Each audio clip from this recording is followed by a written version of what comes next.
Hello everyone and welcome again. So today we're going to talk about the present perfect. The present perfect is probably one of the most complicated tenses in the English language, and I hope that today's discussion is going to help you a lot and by the end you will know how to use the present perfect.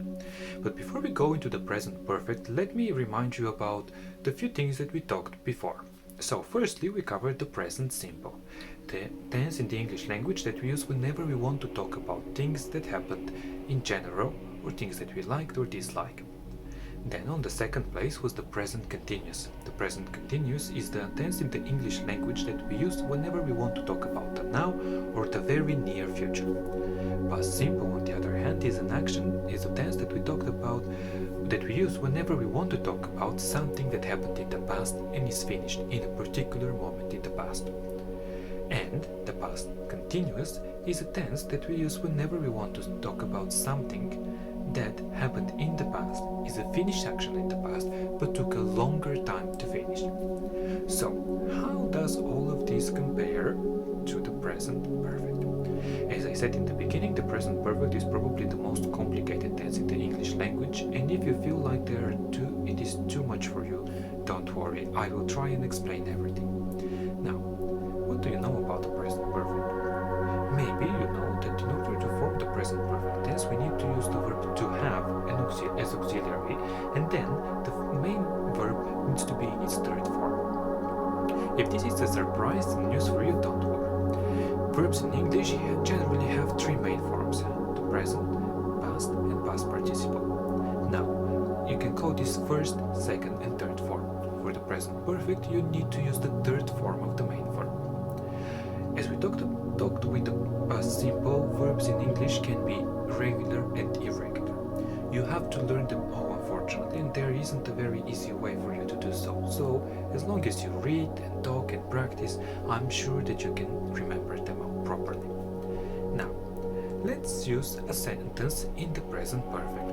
For example, I have worked in this company for 5 years. I will repeat the sentence again. I have worked in this company for 5 years. This is a positive present perfect tense. You might have already guessed that the first thing we put whenever we are talking about a positive sentence is the subject. So I is in the beginning of the sentence, the person who is doing the action. Then comes the auxiliary verb. And because this is present perfect, the auxiliary verb is have. And then we have the verb worked, which is a regular verb.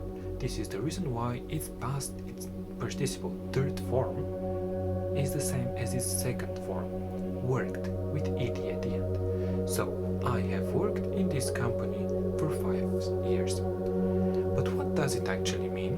What is the meaning of this sentence? Well, the meaning is that I started 5 years ago and I am still working at this very moment in this company. And this is what present perfect is all about. Present perfect is a tense that talks about an action that started sometime in the past, but it is still true or affects the present moment, the moment you are speaking. Present perfect is a very popular tense in the English language, and it is very important for you to know how to use it properly.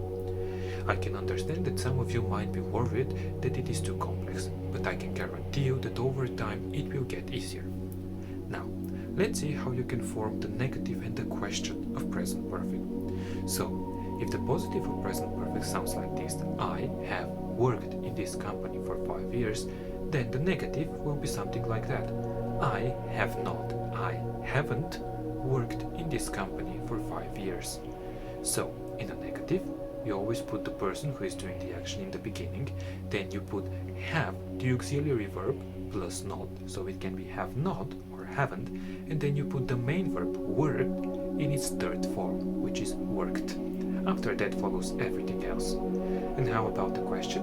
Well, questions are asked on the same way that you ask them in any other tense in the English language. Now, firstly, you put the auxiliary verb in the beginning. So, have will be in the beginning.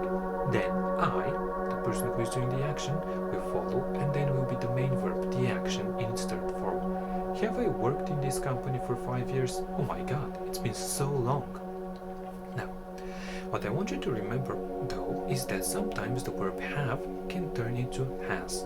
This is true whenever you're talking about he, she, or it. He, for example, he has been, where he has worked in this company for 5 years. Whether you're using have or has, the structure of the sentence doesn't really change. So don't worry, you only need to remember that you need to use has instead of have whenever you're talking about he, she, or it. As I told you, the present perfect is a tense that talks about something, an action that started sometime in the past and is still true or relevant in the present moment. Usually we talked about things that have been going on for a very long time. For example, I have worked in this company for many years. In order for you to recognize the present perfect, you might use a few signs. One of them will be whether there is since at the end of the sentence or for, like so. I have worked in this company for 5 years. Or I have worked in this company since 2010. Again, the present perfect is a tense that is very popular in the English language. I cannot explain everything about the tense in this video, but these are the basics. Just remember, it started sometime in the past and it is still true today. Thank you for watching, and I hope that this was useful.